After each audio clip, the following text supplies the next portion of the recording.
கர்த்தரும் இரட்சகருமாகிய இயேசு கிறிஸ்துவின் நாமத்தினாலே யாவருக்கும் வாழ்த்துக்களை தெரிவித்துக் கொள்கிறேன்.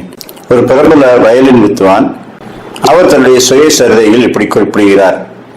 என்னுடைய தகப்பன் 3 வயதிலேயே அவருக்கு அதிக இசை ஆர்வம் இருந்ததனால் அவர் செல்லும் எல்லா இசை கச்சேரிகளுக்கும் என்னை அழைத்து செல்வார். மேடைக்கு அருகிலே சீட் வாங்கி அவர் அமர்ந்து கொண்டு அதில் ஒவ்வொரு கலைஞர்களும் எப்படி வாசிக்கிறார்கள் என்று பார்ப்பார். நான் குறிப்பாக இந்த வயலின் வாசிப்பவரை கூர்ந்து கவனிப்பேன். என்னுடைய தகப்பனாருக்கு எந்த இசைக்கருவியும் வாசிக்க தெரியாது. ஆனால் எல்லாவற்றையும் கூர்ந்து கவனித்து மகிழ்ச்சி அடைவார். காலப்போக்கிலே எனக்கு இந்த வயலின் என்ற அந்த கருவியின் மீது ஒரு ஈடுபாடு ஏற்பட ஆரம்பித்தது. எனவே மேடையில் ஏறி வயலின் வித்வான் அருகில் நான் சென்று உட்கார்ந்து அவர் என்ன செய்கிறார் என்று கவனித்துக் கொண்டே இருப்பேன். நான் 3 வயது சிறுவன் என்பதனால் அவரும் அனுமதித்தார். ஒரு நாள் என் தகப்பனிடத்திலே வருகிற 4வது பிறந்த நாளுக்கு எனக்கு ஒரு வயலின் வாங்கி தாருங்கள் என்று சொன்னேன். அவர் மிகவும் சிறியவன், உனக்கு இப்பொழுது அது தேவைப்படாது, பிற்காலத்தில் நீ கற்றுக்கொள்ளலாம் என்று சொன்னார். தகப்பனாருடைய ஒரு பணக்கார நண்பன் அதை கவனித்துக் கொண்டிருந்து பொம்மை வயலினை எனக்கு வாங்கி பரிசளித்தார். நான் இதை தொட்டு கூட பார்க்கவில்லை. எனக்கு தனியான வயலின், பெரிய வயலின் வேண்டும் என்று அடம்பிடித்தேன். அப்பொழுது என்னுடைய தகப்பனார் அரை மனதோடு ஒரு அசல் வயலின் எனக்கு வாங்கி கொடுத்தார்.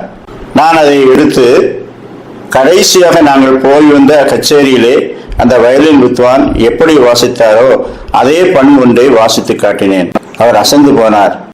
அந்த விரல்களின் அசைவு, அவர் என்ன செய்கிறார் என்பதை கூர்ந்து கவனித்து எனக்கு அந்த இசை உள்ளே வந்துவிட்டது.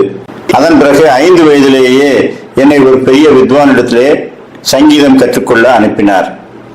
அந்த வித்வான் இவன் மிகவும் சிறுவன், இன்னும் ஒரு 5-6 வருடங்கள் கழிக்கட்டும் என்று சொல்லி பார்த்தார். ஆனால் இவன் விடாப்பிடியாக வயலின் கற்றுக்கொண்டே ஆவேன் என்று சொல்லுகின்றான், இவனால் ஒரு பண் வாசிக்க முடியும் என்று சொன்னார். அந்த வித்வான் என்னை எங்கே வாசித்து காட்டு என்று சொன்னார். வயலினை என்னுடைய கையிலே பிடிக்க முடியவில்லை.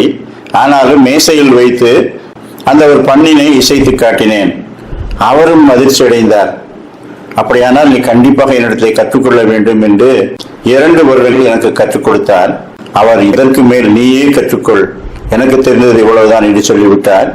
7 வயதில் நான் முதலாவதாக ஒரு இசைக்குழுவிலே தனியாக பண் வாசித்து காட்டி எல்லாரையும் மகிழ்வித்தேன்.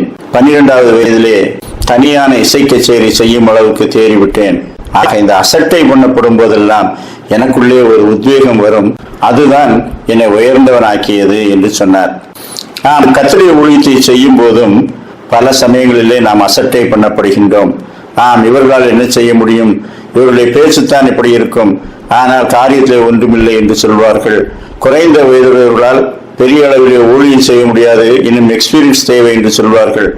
ஆனால் அதையெல்லாம் கடந்து கர்த்தருடைய கிருபை நம்மேல் ஊற்றப்படும் போது நம்மால் பெரிய காரியங்களை செய்ய முடியும்.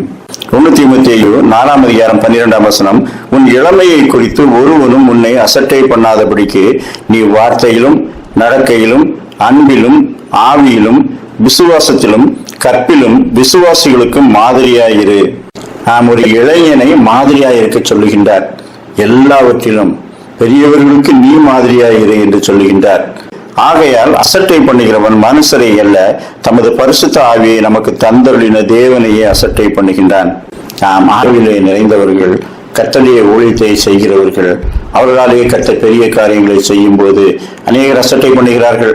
அசட்டை பண்ணுகிறவர்கள் உங்களை அல்ல, பரிசுத்த ஆவியை உங்களுக்கு தந்தருளின தேவனை அசட்டை பண்ணுகிறார்கள். அதை நீங்கள் பெரிதுபடுத்தாமல் புதிய உத்வேகம் அடைந்தவர்களாய் கர்த்தருடைய ஊழியத்தை உற்சாகமாய் செய்யுங்கள்.